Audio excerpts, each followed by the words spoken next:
Hello guys, स्वागत है आप सभी लोगों का हमारे यूट्यूब चैनल में जिसका नाम है एवन सर और मैं हूं आकाश शर्मा। आज आप लोगों के लिए जनन स्वास्थ्य और मानव जनन ये दो चैप्टर हैं। इन दोनों चैप्टर के जितने भी इम्पोर्टेंट क्वेश्चन हैं मैं आप लोगों को बताने वाला हूं। और भी मैंने वीडियो बता रखी हैं जो बायोलॉजी में आपको 70 में से 70 दिला सकती हैं। एग्ज़ाम में कॉपी कैसे लिखनी है या कॉपी लिखने का क्या तरीका है, पेपर को सॉल्व करने का क्या तरीका है, मतलब बहुत सारी इन्फॉर्मेशन मैंने आप लोगों के लिए ऑलरेडी पहले डाल रखी है। अगर आप लोगों ने वो वीडियो नहीं देखी तो जाके आप उन वीडियो को भी देख सकते हैं।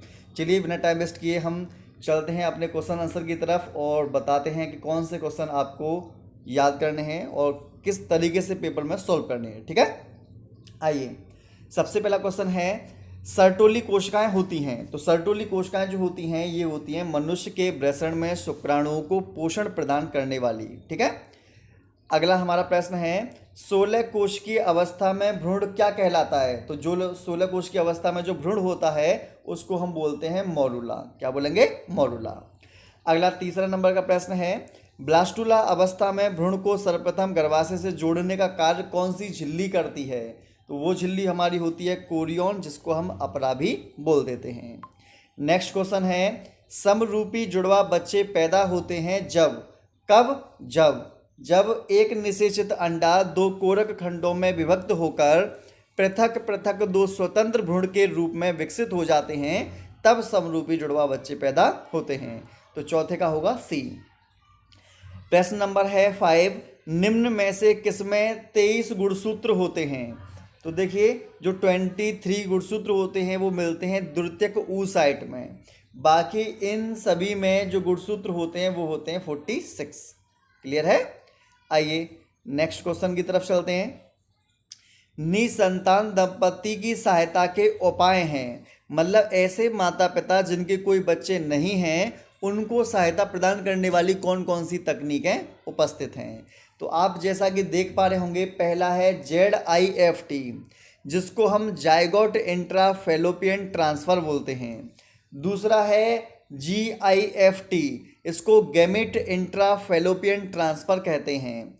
अगला है ICSI, इंट्रासाइटोप्लाज्मिक स्पर्म इंजेक्शन।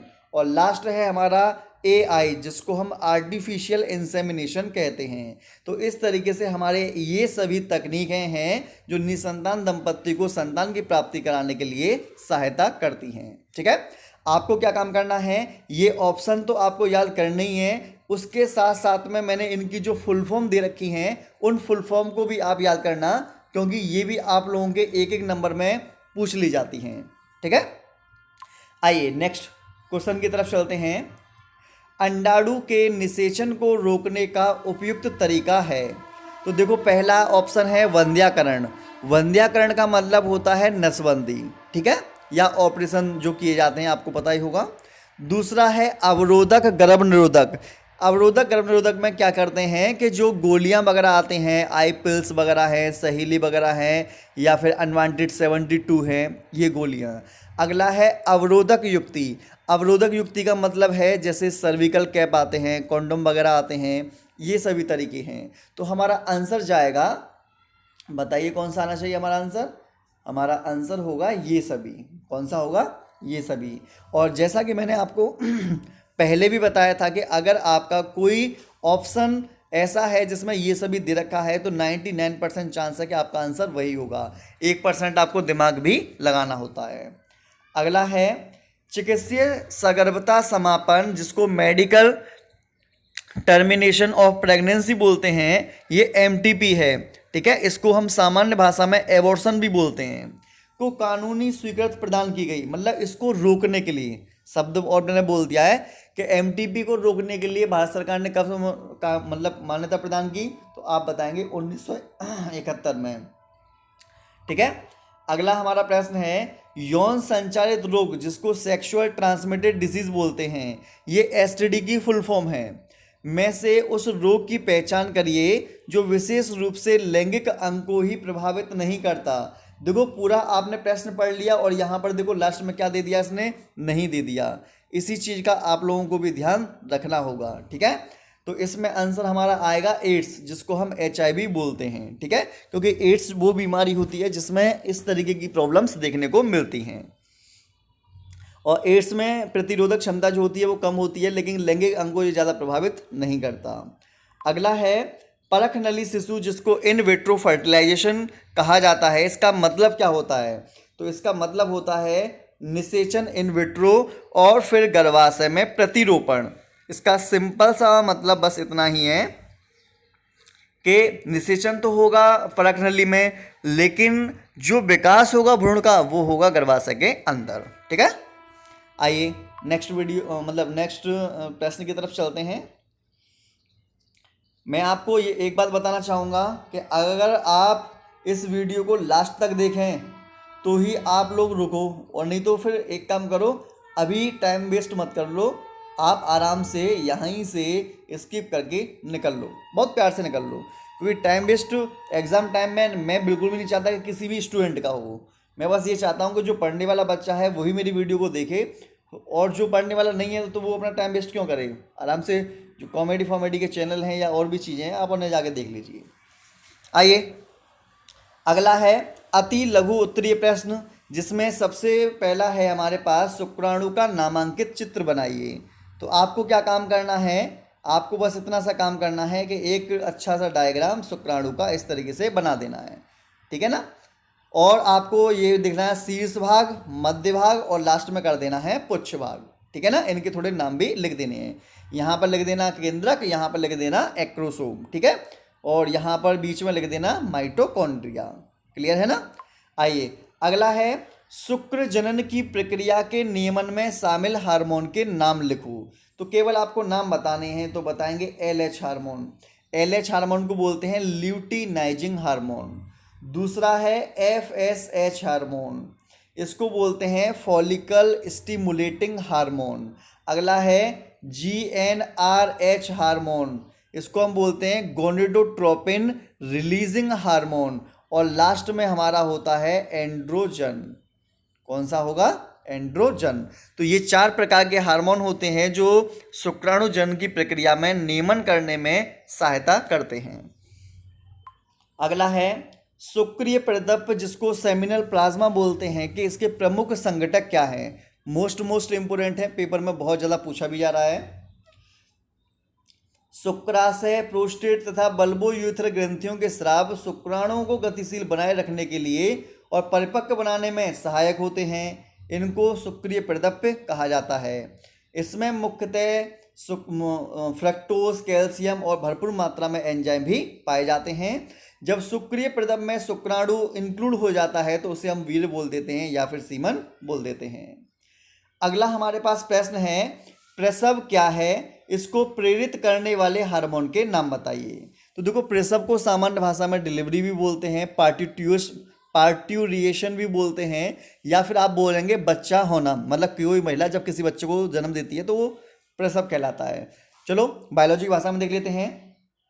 गर्भकाल पूरा होने पर पूर्ण विकसित शिशु का माता के गर्भ से बाहर आना प्रसव कहलाता है। जैसा कि पता होगा लगभग 40 सप्ताह या फिर 9 महीने 10 दिन का मतलब कि गर्भकाल होता है महिलाओं में। ऑक्सीटोसिन, एस्ट्रोजन, कॉर्टिसोल हार्मोन ये मतलब कि हेल्प करते हैं प्रसव में। अगला है आप क्या सोचते हैं कुतिया जिसने 6 बच्चों को जन्म दिया है उसके अंडाशय से कितने अंड मोचित हुए थे। तो देखो सिंपल सी वाली बात बता रहा हूं मैं कि जितने बच्चे होंगे उतने ही अंडे निकलेंगे। ठीक है, कितने बच्चे हुए? 6 बच्चे हुए तो कितने निकलेंगे उसके अंडाशय से? तो आप बोलेंगे उसके अंडाशय से 6 अंडे निकलेंगे। अगर मैं बोल दूं कि यहाँ पर 12 बच्चे पैदा हुए तो बोलेंगे 12 अंडे निकले। 2 बच्चे पैदा हुए 2 निकले। 1 बच्चा पैदा हुआ 1 निकला। ठीक है ना। अगला है क्या गर्भ निरोधकों का उपयोग न्यायोचित है? कारण बताइए। तो आप कहेंगे भारत में जनसंख्या वृद्धि की दर अत्यधिक होने के कारण यह एक राष्ट्रीय संकट है, अतः गर्भ निरोधकों का प्रयोग एक उचित तथा न्यायोचित प्रक्रिया है। नेक्स्ट क्वेश्चन है जनन स्वास्थ्य केवल स्वस्थ जनन क्रियाओं से संबंधित है? तो आप कहेंगे स्वस्थ जनन स्वास्थ्य का अर्थ है जनन के सभी पहलुओं सहित एक संपूर्ण स्वास्थ्य अर्थात शारीरिक, भावनात्मक तथा सामाजिक स्वास्थ्य से है। देखो जितने भी प्रश्न हैं मोस्ट इंपोर्टेंट हैं, बिल्कुल भी स्किप मत करना।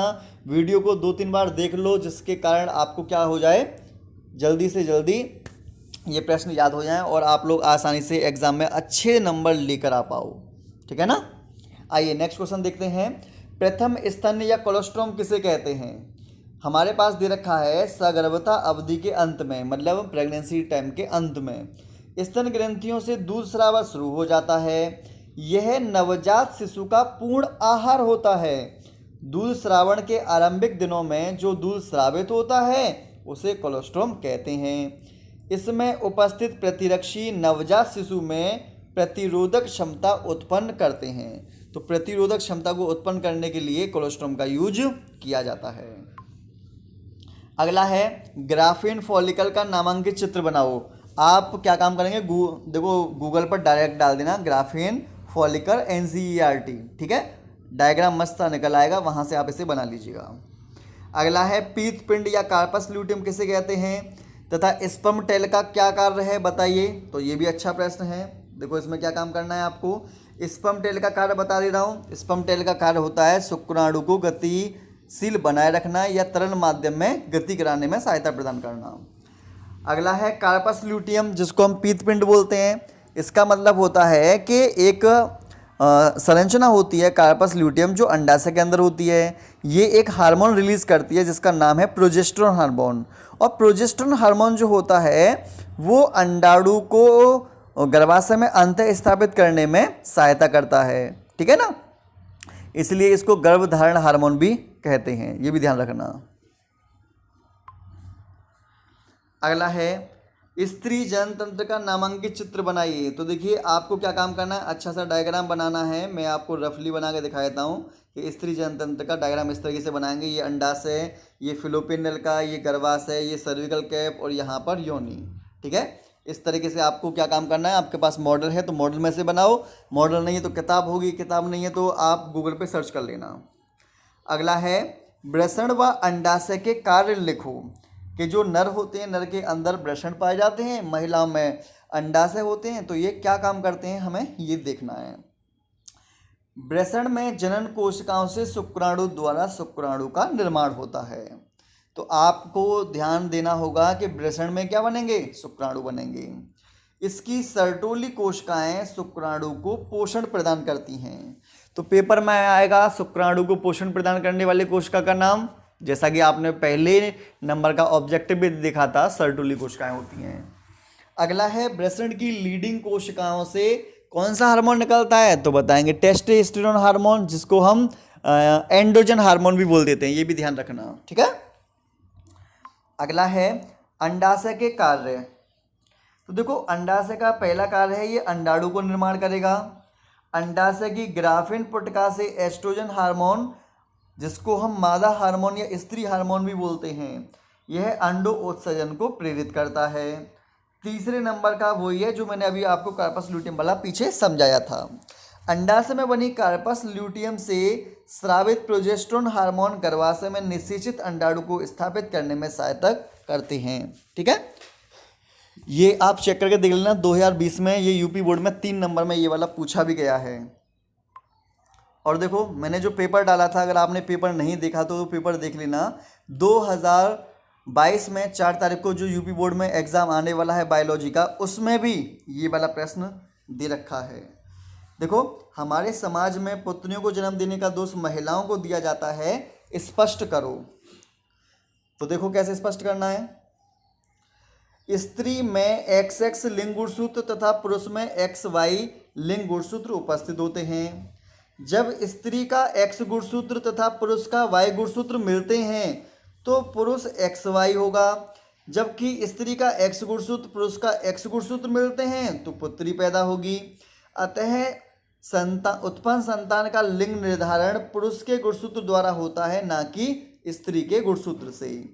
पुरुष के गुणसूत्र का X या Y होना ही लिंग का निर्धारण करता है, इसलिए महिलाओं को दोष देना सरासर गलत है। और ये वाला जो क्वेश्चन है पेपर में आना निश्चित है। बार बार मैं ये बोलूँगा कि इस पर आप मोस्ट टिक कर लो, मोस्ट इम्पोर्टेंट है ये। अगला है क्या विद्यालयों में यौन शिक्षा आवश्यक है, यदि हाँ तो क्यों। मतलब क्या आप लोगों के इस स्कूल में, कॉलेज में, क्या ये जो हमारी क्या नाम है यौन शिक्षा पढ़ाई जाती है आप लोगों को? देखो बहुत से लोग जो होते हैं शर्म के मारे नहीं पढ़ाते, बहुत से लोग इस टॉपिक को छुड़वा देते हैं, लेकिन हम कभी नहीं छुड़वाते। विद्यालय में यौन शिक्षा अति आवश्यक है क्योंकि इससे छात्रों को किशोरा अवस्था संबंधी परिवर्तनों और समस्याओं की सही जानकारी मिलती है और यौन शिक्षा से उन्हें यौन संबंध के प्रति भ्रांतियां व गलत धारणाओं को खत्म करने में भी सहायता मिलती है। सेकंड पॉइंट, इसके साथ साथ उन्हें सुरक्षित यौन संबंध, गर्भ निरोधकों का प्रयोग करना, यौन संचारित रोग, उनसे बचाव, निदान की जानकारी प्राप्त होती है। इससे आने वाली पीढ़ी भावनात्मक व मानसिक रूप से क्या होती है, समृद्ध होती है। अच्छा प्रश्न है ये, पढ़ के जाना, याद करके जाना इसे। अगला है, समाज में जनन स्वास्थ्य के महत्व के बारे में अपने विचार लिखें। अच्छा प्रश्न है, पेपर में 3 नंबर का आ सकता है। पहला है जनन स्वास्थ्य गर्भ निरोधकों का प्रचार प्रसार कर जनसंख्या नियंत्रण में मदद करता है। तो जनसंख्या नियंत्रण में अगर मदद करनी है तो आपको ये करना होगा। यह किशोरा अवस्था की समस्याओं से निपटने में कारगर भूमिका है। तो किशोर अवस्था में जब व्यक्ति आते हैं तो उनके शरीर में कुछ परिवर्तन आते हैं। अगर उन लोगों को ये चैप्टर पढ़ा दिया जाए, यौन शिक्षा के बारे में बता दिया जाए, जन स्वास्थ्य के बारे में पढ़ा दिया जाए, तो उन्हें ऑलरेडी पहले पता चल जाते हैं क्या क्या परिवर्तन उनके शरीर में होने वाले हैं, जिससे कोई दिक्कत नहीं होती है। सहायक जनन प्रौद्योगिकी याद करो, मैंने पढ़ाई थी ZIFT, GIFT, IVF, AI, ICSI, जो विभिन्न प्रकार की तकनीकें जो थीं, जो निसंतान दंपति को संतान की प्राप्ति करवाती थी, उन्हीं को हम क्या बोलते हैं, सहायक जनन प्रौद्योगिकी बोलते हैं। बंद दंपतियों को संतान प्राप्ति के अवसर को दिलाता है। अगला हमारे पास है, यौन संचय रोगों के बारे में जागरूकता पैदा कर जनमानस को इनसे बचाने में सहायता करेगा। अगला पॉइंट यह है, MC चक्र गर्भधारण, गर्भावस्था, प्रसव आदि से संबंधित परामर्श व चिकित्सीय सुविधाएं उपलब्ध कराता है। देखो मैं वीडियो बहुत ज़्यादा लंबी ना हो जाए इसलिए थोड़ा मैं फास्ट चल रहा हूँ। आपको क्या काम करना है, एक बार में देखो वीडियो समझ में बाई चांस नहीं आए तो इस वीडियो को कम से कम 2 से 3 बार जरूर देखें। आपको बता दें, देखो पहली बार में चीज़ें थोड़ी थोड़ी समझ में आती हैं, 2-3 बार उन चीज़ों को आप मतलब कि सुनते हो, पढ़ते हो, जानते हो, तो थोड़ा आपके दिमाग में वो फीड होने के चांसेस ज़्यादा बढ़ जाते हैं। तो आप कोशिश करना कि वीडियो को कम से कम 2 बार और मैक्सिमम 4 बार तो आपको देखनी ही देखनी है, ठीक है। आइए नेक्स्ट चलते हैं। किसी व्यक्ति को यौन संचारित रोगों के संपर्क में आने से बचने के लिए कौन से उपाय अपनाने चाहिए? तो पहला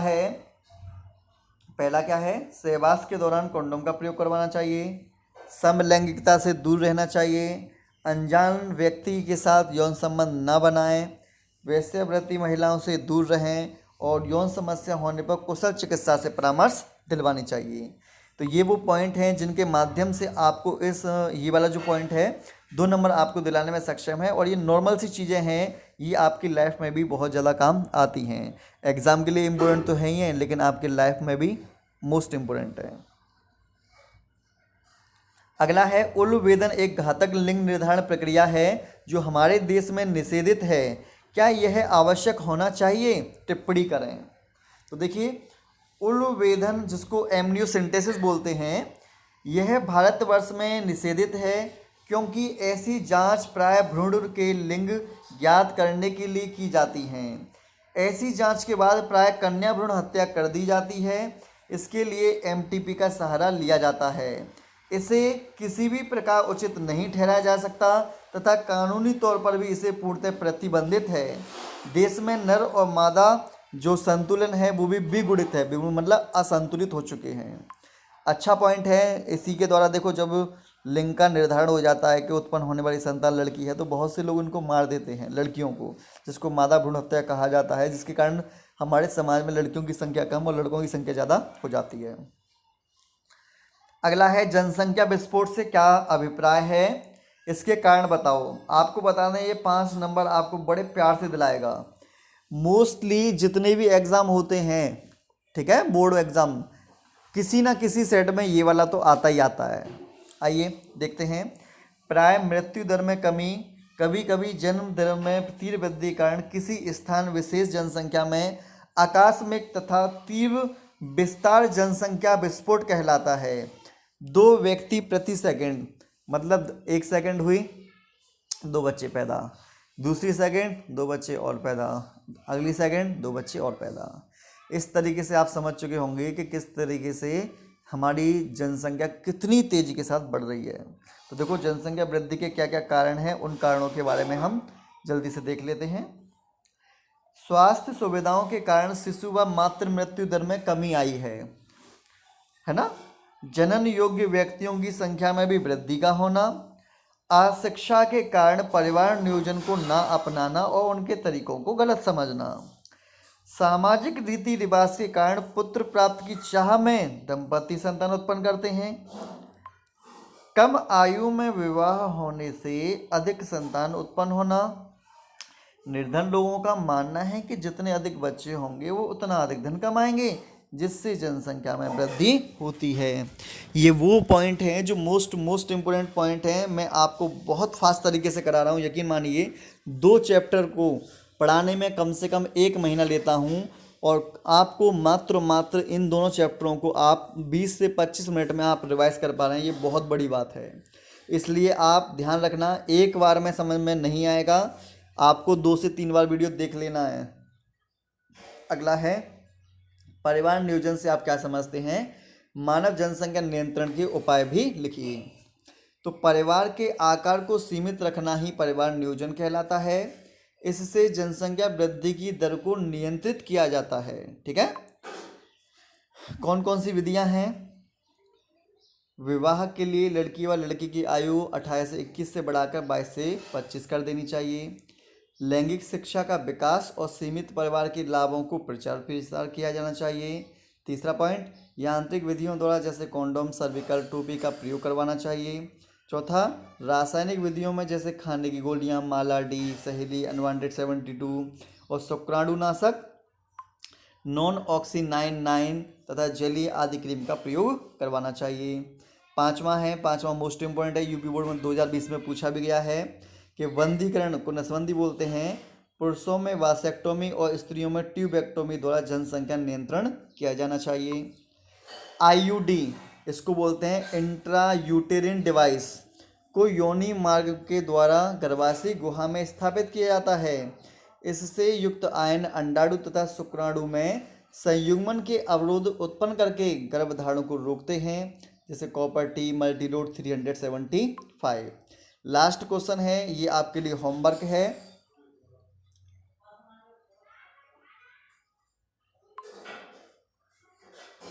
देखिए, परखनली शिशु जिसको टेस्ट ट्यूब बेबी या पात्र निषेचन कहते हैं, in vitro fertilization most important है, आपके लिए होमवर्क है, आप मॉड्यूल में से याद कर सकते हैं। अगर किसी को प्रॉब्लम आए तो हमें कमेंट सेक्शन में बता देना, मैं आपके लिए स्पेशली इसकी वीडियो में बना दूंगा। ठीक है ना। आपको क्या काम करना है, 2 से 3 बार इस वीडियो को देखना है। इस वीडियो से आप लोगों को यूपी बोर्ड में 14 नंबर आराम से प्यार से मिल जाएंगे। ठीक है, और मैं कुछ होमवर्क दे रहा हूँ आप लोगों को, वो होमवर्क सुन लीजिए। एक आपको नरजनतंत्र, मादा जनतंत्र का सचित्र वर्णन, ये आपका होमवर्क है, ये आपको याद करना है। और आपका होमवर्क है शुक्राणु जनन और अंडाणु जनन, ये आपको करना है। ठीक है, इसके साथ साथ में आपको ZIFT, GIFT, AI, ICSI इनका मतलब वर्णन करना है डिटेल में। ठीक है, ये कुछ मैंने आप लोगों को होमवर्क दिए हैं जो लॉन्ग आंसर आप लोगों को यहाँ से पूछे जाएंगे। ठीक है, आपके पास मॉडल वगैरह होगा या नोट्स वगैरह होंगे या फिर किताब वगैरह होगी, कुछ ना कुछ तो आपके पास अवेलेबल होगा ही, ऐसी बात नहीं है। तो आप वहाँ से उसकी सहायता से इनको रिवाइज कर सकते हैं। मैंने आपको बता दिए कौन कौन सी चीज़ें इंपॉर्टेंट हैं। ठीक है, अगर आप लोगों को हमारा ये वीडियो अच्छा लगा है तो प्लीज़ लाइक कीजिए और उसके बाद में सब्सक्राइब और कमेंट करना बिल्कुल भी ना भूलें। मिलते हैं नेक्स्ट वीडियो में, और जब तक आप लोगों सभी लोगों के लिए, अब हम क्या बोलते हैं पता है आपको लोगों को, हमारा एक कोड है जिसका नाम है जय अरस्तु। अरस्तु तो आप जानते होंगे, फादर ऑफ बायोलॉजी हैं ये। ठीक है ना, चलो मिलते हैं, टाटा बाय बाय।